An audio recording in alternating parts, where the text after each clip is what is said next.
The number 666 is almost impossible to see without thinking of Revelation. It has been printed on prophecy charts, linked to emperors and technologies, and treated by popular culture as if the number itself carried a dark power. But Revelation is not the first place the Bible uses 666. Hundreds of pages earlier, the same number appears in a story that seems completely different: the reign of King Solomon. 1 Kings says that the weight of gold coming to Solomon in a single year was 666 talents. Not 665, not 667, 666. And that detail appears at a crucial moment in the story, just before the Bible begins showing how the wisest king in Israel was becoming exactly the kind of king Israel had been warned about. That creates a much larger question then: what does 666 equal? Why would the Old Testament place this number beside Solomon's wealth? Why does Revelation later place 666 beside a ruler, worship, and the ability to buy and sell? And does that mean John expected his readers to remember Solomon when they heard the number of the beast? There is a strong historical answer to the identity behind Revelation's number, and we will get to it. But the earlier appearances of 666 force us to ask a different question first. What kind of story had this number already been part of before John ever wrote Revelation? Start with the line itself. 1 Kings 10:14 reports the annual weight of gold that came to Solomon: 666 talents. 2 Chronicles later repeats the same figure in its parallel account. A talent was a large unit of weight, so this is not describing a handful of coins. The point of the surrounding passage is abundance on a royal scale. At first, that sounds like nothing but success. The Queen of Sheba has just visited Jerusalem. She has heard about Solomon's wisdom, tested him with difficult questions, and seen his kingdom. She praises the God of Israel for placing Solomon on the throne. She specifically connects his kingship with justice and righteousness. The chapter feels like the high point of everything God promised. Then the camera moves. The narrator begins listing the gold that flows into the kingdom. Solomon makes enormous shields of beaten gold. He constructs an ivory throne and overlays it with gold. His drinking vessels are gold. Silver becomes so common in Jerusalem that the text treats it as almost ordinary. His fleet and trading networks bring wealth from far away. His chariots and horses multiply. The king who asked God for wisdom now looks like the wealthiest monarch in the region. And right at the entrance to that description stands the number 666. That is our first payoff. Revelation did not invent the number. In the Bible's earlier story, 666 is attached to the enormous annual gold income of a king. But that still does not tell us whether the number is symbolic. Maybe 666 is simply an accounting figure. Maybe John later chose the same number for a completely different reason. To know whether Solomon's gold matters, we need to look at an older passage that 1 Kings appears to be echoing. Long before Solomon, Deuteronomy gave Israel instructions for any future king. The king was not supposed to treat royal power like the kings of the surrounding nations. Deuteronomy 17 places limits on the monarchy. He must not multiply horses for himself. He must not multiply wives in a way that turns his heart away. And he must not accumulate excessive silver and gold for himself. Those three warnings become remarkably important when you read the end of 1 Kings 10 and the beginning of chapter 11. Gold has already flooded Solomon's court. Then 1 Kings describes his chariots and horses, including trade connected with Egypt. Then chapter 11 opens by telling us that Solomon loved many foreign women. His wives turned his heart toward other gods. The king, famous for wisdom, begins building high places for foreign deities, and the kingdom starts moving toward division. The point is not that having any wealth, horses, or marriage was automatically sinful. The Deuteronomy passage is about the king multiplying these things in ways that reshape his dependence, power, and loyalty. And 1 Kings deliberately places Solomon's royal excess next to the very categories the law had warned about. That means 666 talents of gold are not floating in a neutral vacuum. The number appears inside a literary turn. Solomon's reign has reached astonishing splendor, but the same splendor is beginning to look dangerous. This is where the story becomes more uncomfortable. Solomon is not introduced as a cartoon villain. He is the son of David. He built the temple. God gave him extraordinary wisdom. His reign became associated with peace and international fame. That is precisely why his decline matters. Biblical corruption does not always arrive wearing an obvious mask. It can grow inside success. The Queen of Sheba praises Solomon for justice and righteousness. And only verses later, the narrative starts emphasizing a royal system overflowing with gold, military resources, international trade, and status. Then chapter 11 exposes the spiritual cost.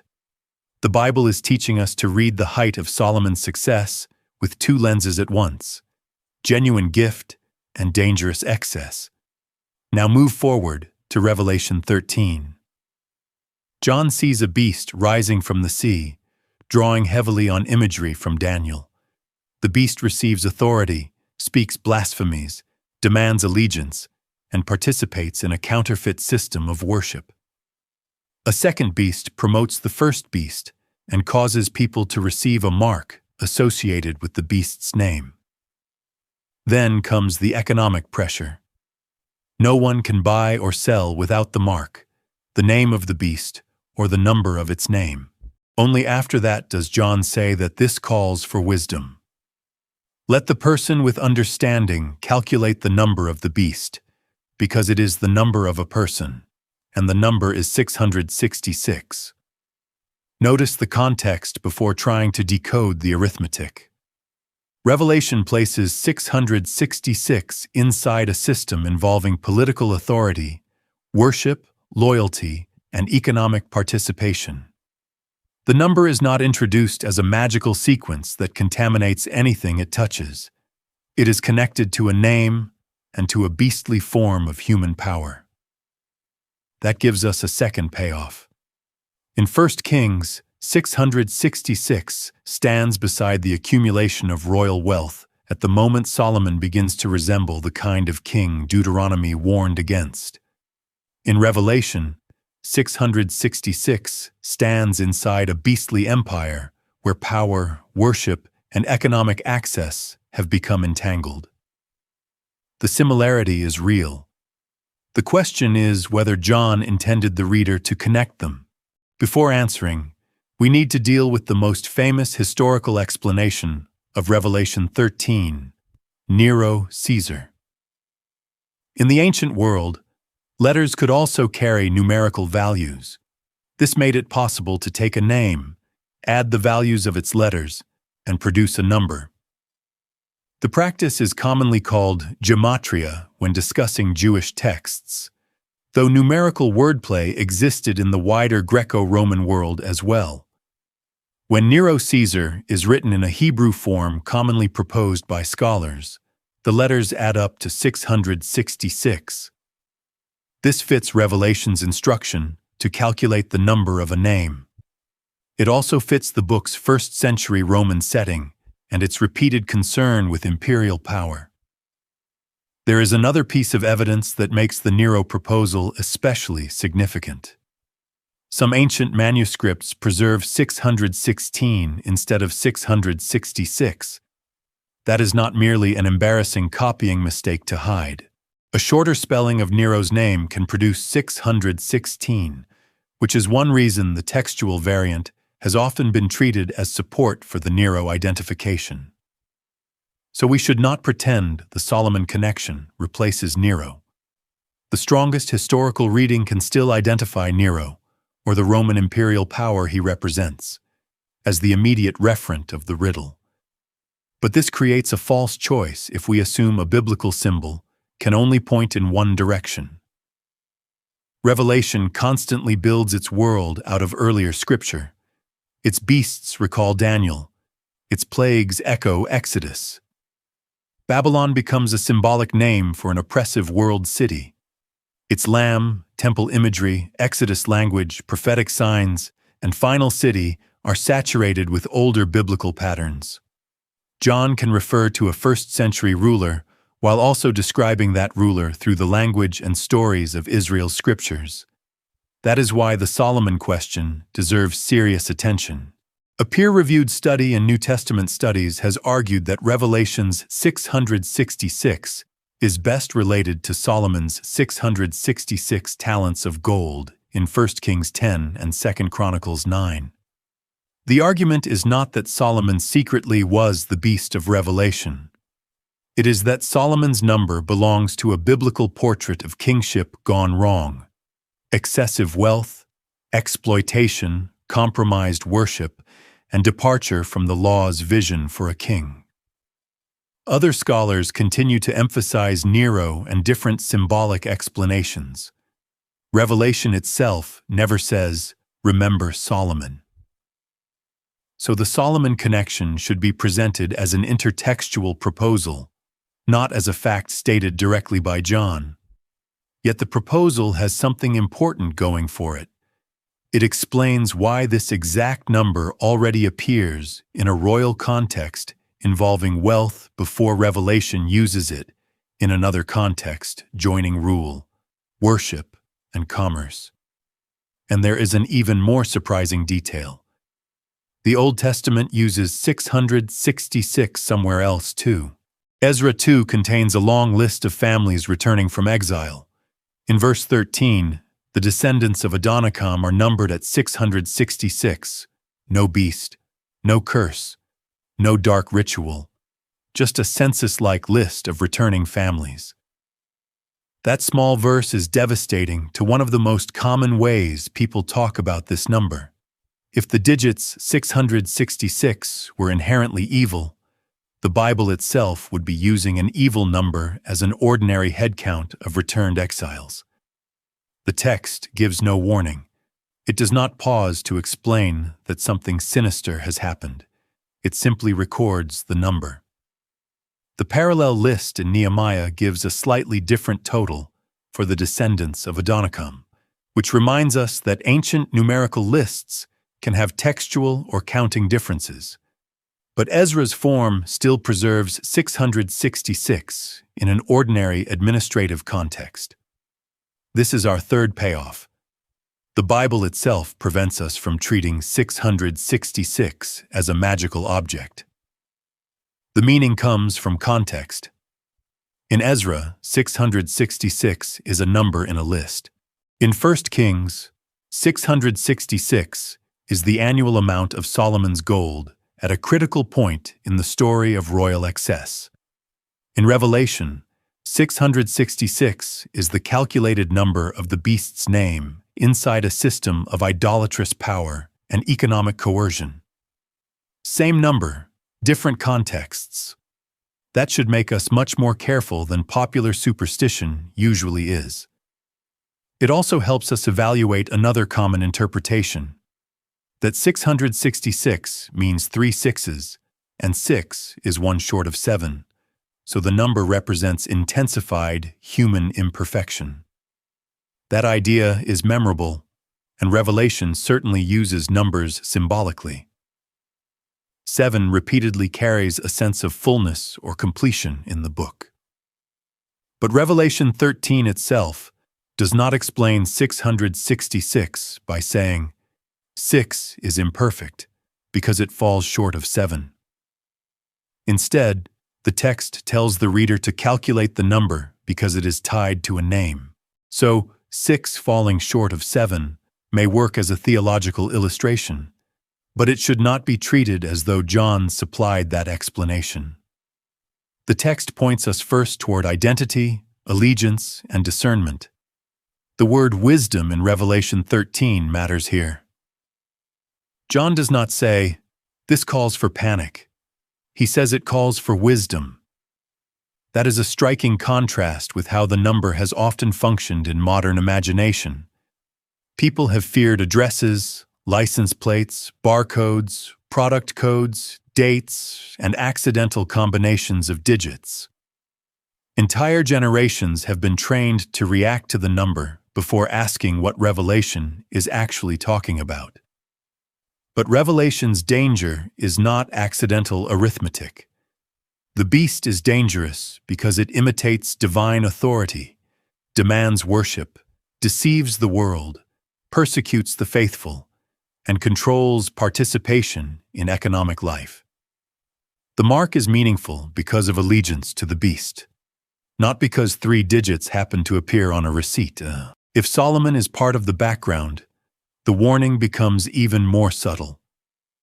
That is how biblical symbolism often works. The final book of the Bible does not float above the rest of Scripture. It compresses earlier stories into images that its audience is expected to recognize.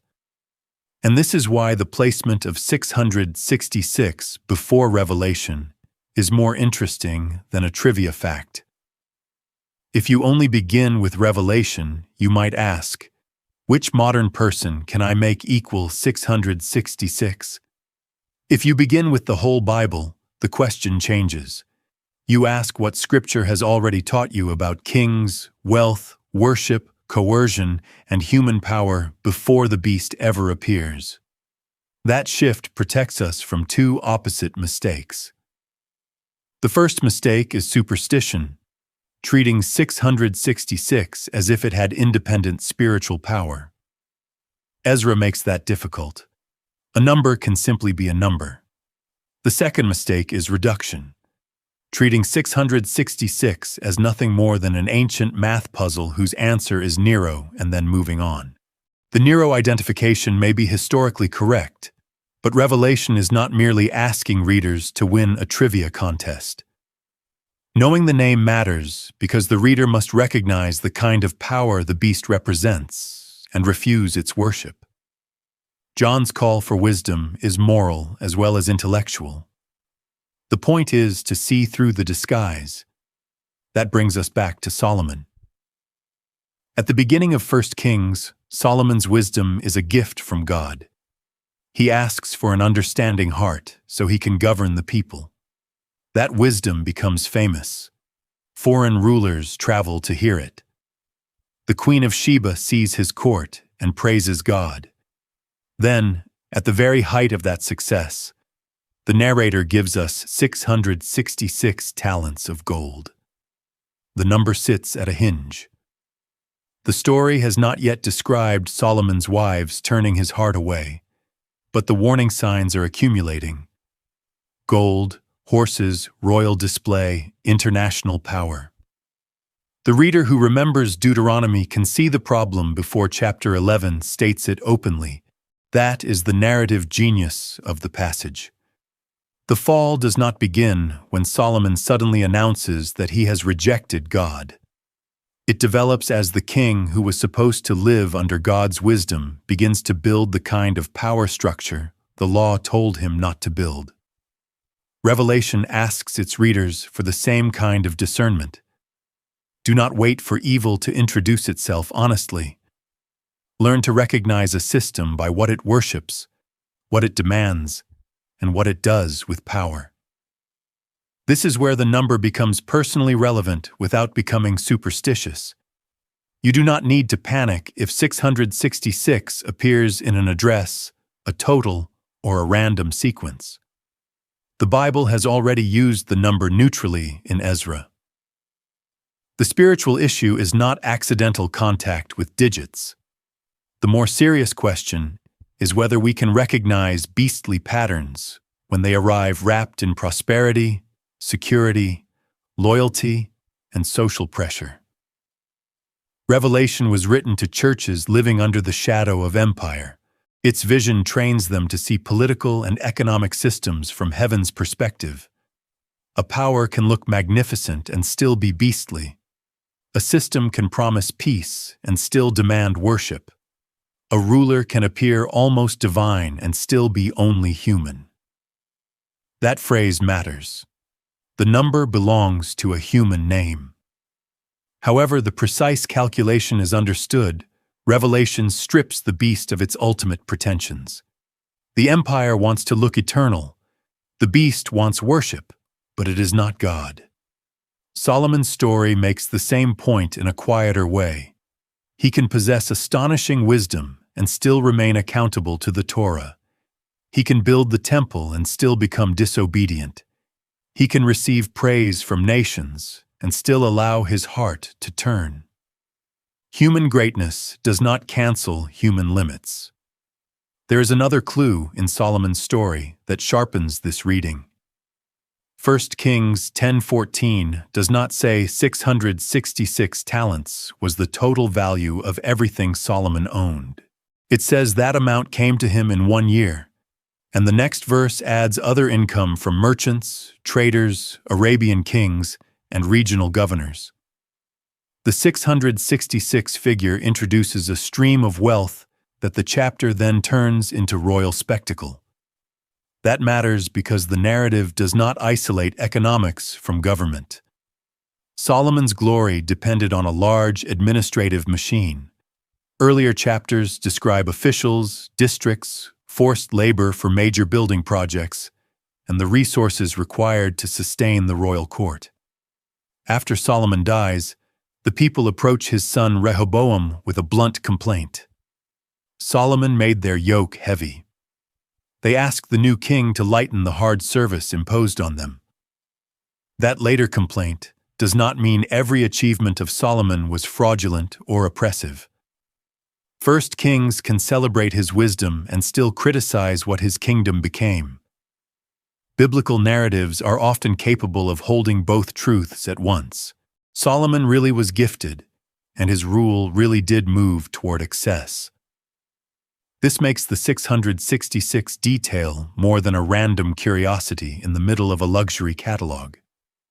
It appears in a section where the narrator is forcing the reader to ask whether royal splendor has crossed the line into the kind of kingship Torah warned Israel about.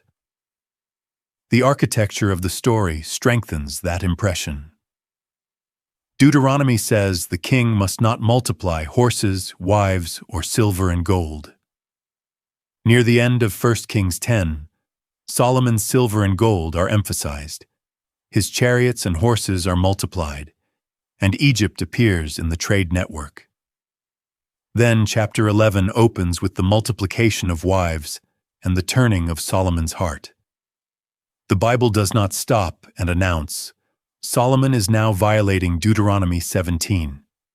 It expects a reader who knows Torah to notice the pattern. The warning has become narrative. That observation is important for Revelation because John writes the same way.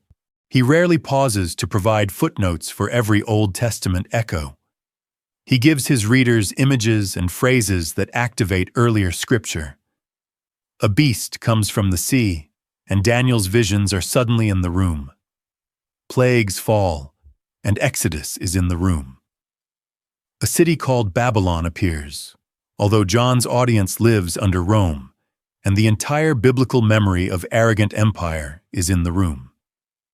The question, then, is not whether Revelation 13 contains the words, as written in 1 Kings 10. It does not. The question is whether an earlier royal 666 can be one of the scriptural memories activated by John's number. This is also where Revelation corrects another popular phrase. The text never calls 666 the number of Satan. Revelation 13 calls it the number of the beast, connected with the beast's name. The dragon is the satanic power behind the beasts, but the number belongs to the beastly human regime. That distinction matters. The chapter is interested in how evil becomes embodied in human authority. The sea beast receives power, a throne, and great authority from the dragon. The land beast directs worship toward the first beast. An image is given breath. A mark controls buying and selling. The system is political, religious, and economic at the same time. Revelation's evil is not abstract. It takes institutional form, and John makes that system look like a counterfeit. The beast receives worship that belongs to God. One of its heads appears mortally wounded and then recovers, creating a parody of death and restoration. The second beast looks lamb-like yet speaks with the dragon's voice. God marks his people as belonging to him elsewhere in Revelation, while the beast also marks those who belong to its order. The point is not that every detail has a one-to-one code. The cumulative effect is imitation. Beastly power survives by borrowing the appearance of ultimate authority. That makes the phrase, "number of a person," especially fitting. The beast wants to appear transcendent, but John reduces its pretension to something calculable and human. Whatever name the calculation identifies, the power that demands worship is still creaturely. Now the Nero calculation becomes more concrete. A common Hebrew spelling of Nero Caesar can be represented by letters whose numerical values total 666. Nun is 50, Resh 200, Wa 6, final Nun 50.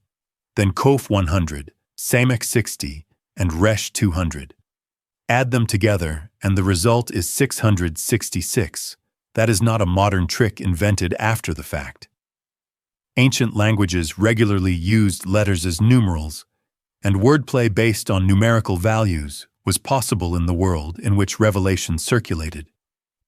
John explicitly tells the reader to calculate, so some kind of name-number relationship makes good sense. The 616 variant makes the proposal more interesting.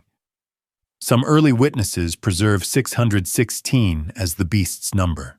If the final N sound is removed from the proposed form of Nero's name, the total drops by 50 from 666 to 616.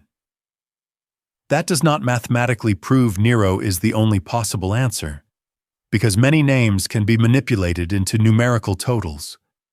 But it is one reason the Nero interpretation has remained so influential in scholarship.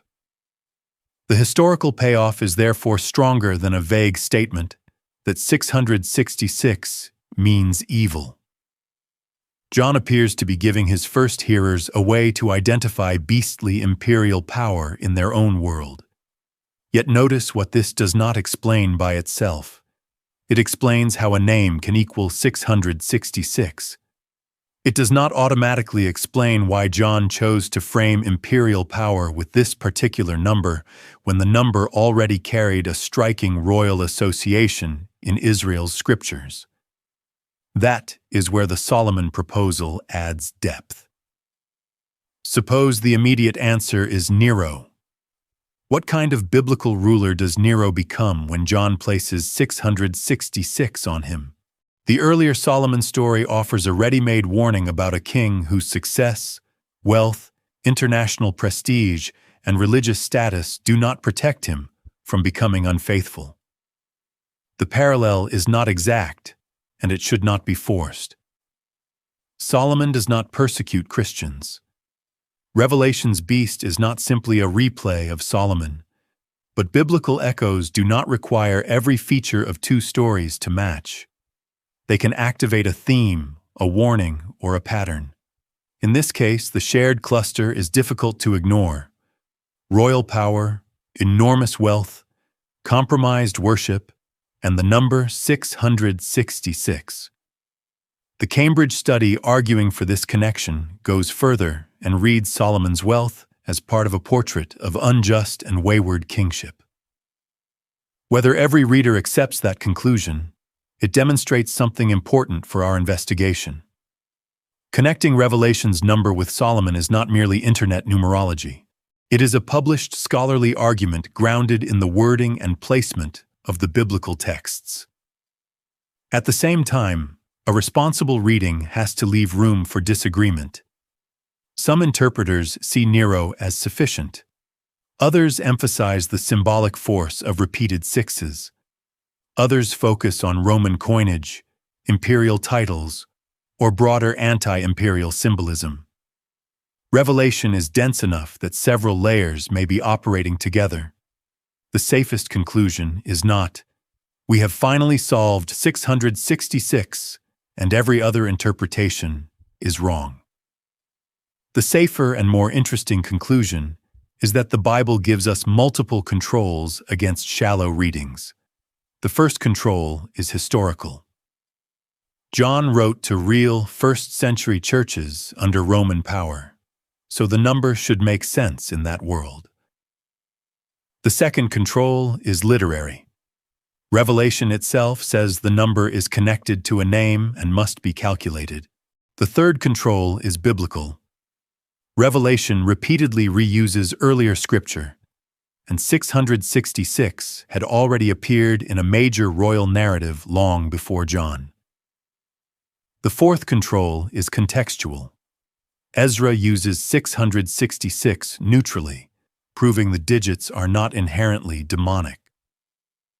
Put those controls together, and a clearer picture emerges.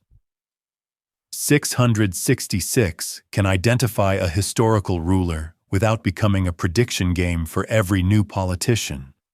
It can carry biblical symbolism without becoming mystical arithmetic.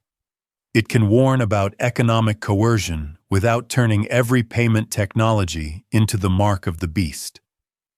And it can evoke Solomon without requiring us to claim that Solomon himself was the beast. The number becomes meaningful because of the story around it. That principle matters beyond 666. Revelation is one of the easiest books in the Bible to detach from context because its images are so vivid. A reader can grab a beast, a horn, a mark, a number, or a plague, and connect it to almost anything happening in the news. The more flexible the symbol becomes, the more convincing the theory can feel. But John did not give his churches free-floating symbols. He gave them a book saturated with scripture, addressed to communities facing concrete pressures of worship, allegiance, suffering, and empire. Reading backward into the Bible is often more illuminating than reading forward into the headlines. That is exactly what happens with 666. The number pulls us backward to Solomon before we ever ask what modern object might carry it. And once Solomon is in view, the question shifts from technological prediction to biblical theology. What happens when human kingship accumulates wealth, imitates divine glory, and stops living under God's limits? That question is much harder to sensationalize, but it is much closer to the warning Revelation actually gives. So why does the Bible use 666 before Revelation? At the most basic level, because 666 was already an ordinary biblical number before John used it. Ezra proves the digits themselves are not cursed. 1 Kings gives the number a far more suggestive setting. Solomon's annual gold income at the moment his glorious kingship begins to display the excesses Deuteronomy warned about. When Revelation later places 666 inside the world of a beast who joins political authority, false worships, and economic control, John may be doing more than giving readers a code for Nero. He may also be activating an older biblical memory of kingship, corrupted by wealth and misplaced allegiance. We should keep the levels of certainty clear. Revelation directly ties 666 to the beast's name and asks readers to calculate it. The Nero solution has strong historical support, including the famous 616 textual variant. The Solomon connection is a serious scholarly proposal supported by a striking biblical parallel, but Revelation never explicitly identifies Solomon as its source. That honesty does not weaken the mystery. It makes the payoff stronger because we can see what the text actually gives us and what we are responsibly inferring from the wider Bible. The result is a very different way to hear the number. 666 is not a spell. It is not a reason to fear random mathematics. It is a biblical signal that demands wisdom. In Ezra, it can be ordinary. In Solomon's story, it can sit beside the seductive excess of a king. In Revelation, it becomes the number of beastly rule demanding allegiance. And once you see those layers, the frightening part is no longer the digits themselves. The frightening part is how easily human power can start to look ultimate. That is also why the next detail in Revelation deserves its own investigation. The beast's mark is placed on the hand and the forehead. Those locations were not chosen randomly either. Long before Revelation, the Bible had already used the hand and forehead as symbols of loyalty and remembrance. Just as 666 has a story before Revelation, the mark does too.